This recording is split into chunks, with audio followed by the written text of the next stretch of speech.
C'est la dernière critique avant de partir en vacances et on a de la chance, elle sera positive.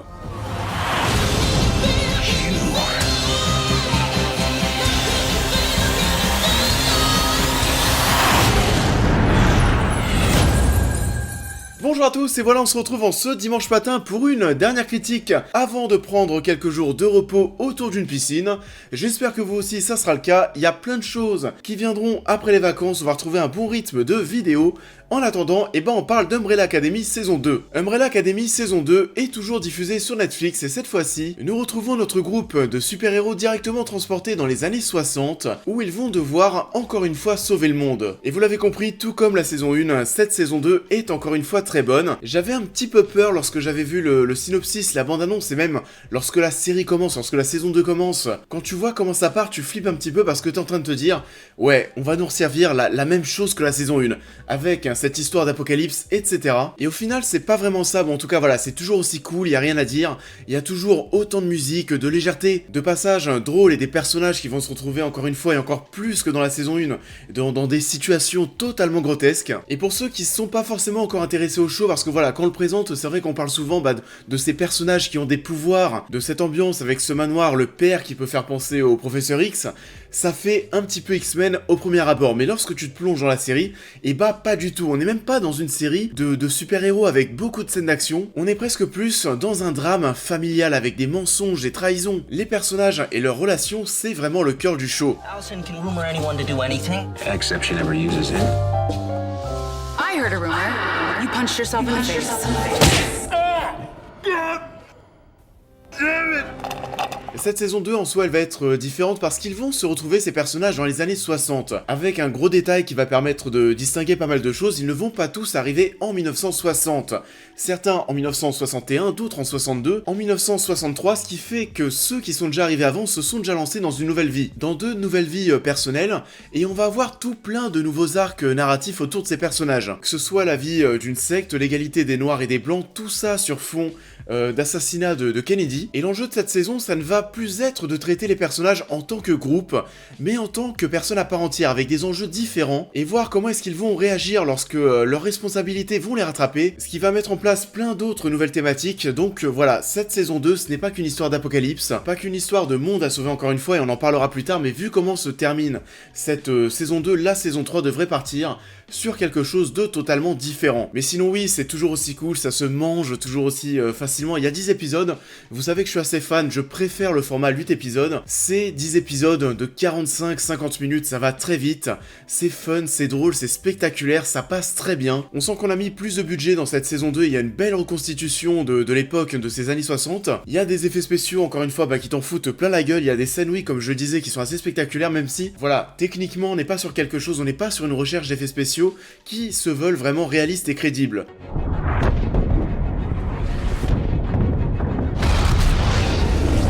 Ça va donner un petit aspect comic book à la série, de toute façon oui, le show et l'adaptation d'un comic books, ça fonctionne plutôt bien. Quand la saison 2 débute durant le générique d'introduction, là c'est pareil, on va avoir une explosion et quand vous regardez bien la fumée, ça fait pas très réaliste et c'est ce qui est recherché.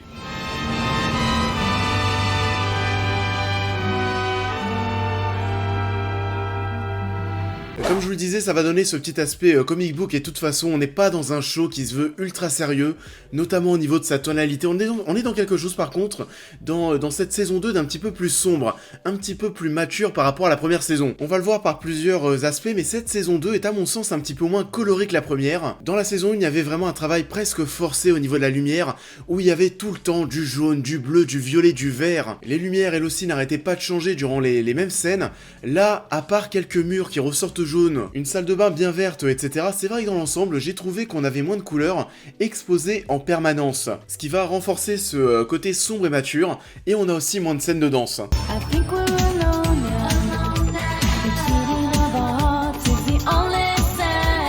Donc voilà, pour conclure avec cette partie sans spoiler, c'est très bien, ça donne la pêche. On sent que c'est bon, Umbrella Academy, ça devient l'un des shows phares du catalogue de Netflix. C'est arrivé en 2019, en même temps que Sex Education quasiment, et donc voilà, les deux séries se sont imposées très vite comme deux séries phares de la plateforme. Umbrella Academy saison 2, c'est encore une fois très bien, et vivement la saison 3.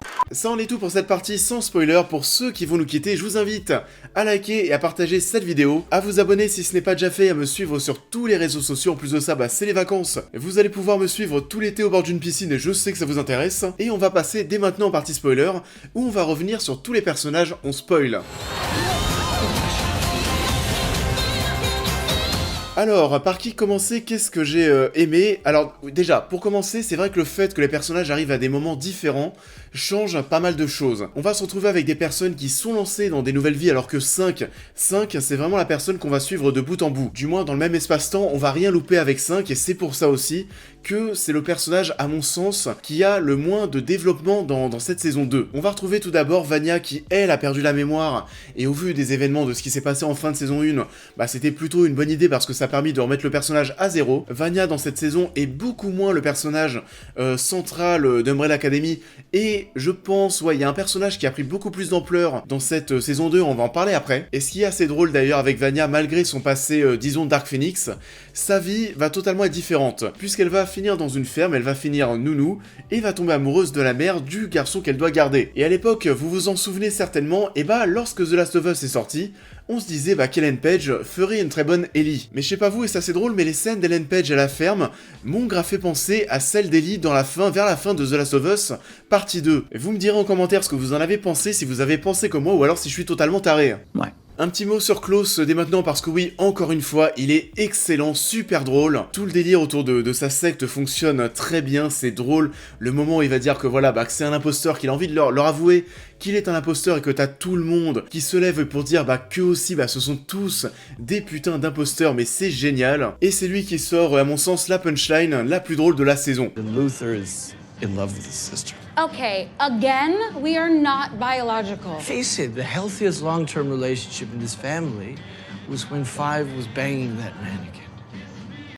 Le personnage de 5, j'en ai déjà touché 2 mots, c'est celui qui va subir le moins de développement de personnage. Pourquoi? Parce que lui débarque en 1963, et à ce moment-là, il y a déjà les autres qui sont déjà là depuis 2-3 ans. Leurs vies ont changé, ils ont pu construire des choses, et ce n'est pas le cas de 5, il va y avoir peu de changements, il reste le leader du groupe, même si encore une fois, et malgré son intelligence, il va se faire avoir pas mal de fois. Luther, dans cette saison 2, malheureusement, j'ai pas senti qu'il était si intéressant que ça. On va avoir une première partie de saison où tu vas voir qu'il commence à perdre pied, mais totalement. Puis ensuite, tout ça va commencer à s'effacer, il se fait bouffer par les autres personnages. Ce qui va être intéressant ensuite, ça va être sa relation avec Allison. Et Allison, de son côté, j'ai bien aimé. C'est un personnage qui va être tiraillé entre beaucoup de choses, que ce soit sa vie de couple, cette lutte pour l'égalité des noirs et des blancs, et le fait de devoir répondre à ses responsabilités de super-héros lorsque le danger revient. C'est un personnage qui doit gérer pas mal de choses, et c'est intéressant de la voir, jongler entre plusieurs vies, et aussi voir ses retrouvailles avec Luther.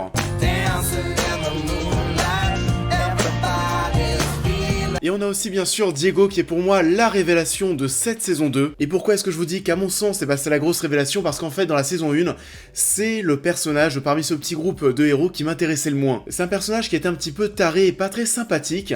Dans cette saison 2, c'est vraiment la petite touche émotionnelle. On va voir tout d'abord sa relation avec Lila, qui est un personnage qu'on devrait revoir dans la saison 3, qui est plutôt touchante, qui a l'air naturel et très crédible, on y croit vraiment. Et la deuxième chose qui va rendre ce personnage encore plus touchant, et c'est peut-être l'une des scènes les plus touchantes aussi, les plus marquantes de cette nouvelle saison, c'est les retrouvailles avec sa mère qui m'ont même fait un petit peu penser à celle de Tony Stark avec son père dans Avengers Endgame. Enfin voilà, du coup c'est vrai que Diego prend beaucoup plus de place dans cette saison 2, c'est le personnage qui semble même être au final le plus humain. Je suis déjà pressé de retrouver toutes ces personnes dans la prochaine saison, j'ai hâte de les revoir ensemble, de retrouver leur père qui pète la classe, même si c'est un personnage qui est vraiment un gros connard. J'espère aussi retrouver Pogo dans cette forme parce que je le trouvais très attachant, et je suis content de voir aussi et d'apprendre que Ben sera visiblement au cœur de cette saison 3 parce que voilà, c'est un personnage qui a l'air très intéressant, qui est très fun et qui est encore, bien sûr, vu que c'est un fantôme, un petit peu en retrait. Et les Suédois aussi m'ont beaucoup fait rire.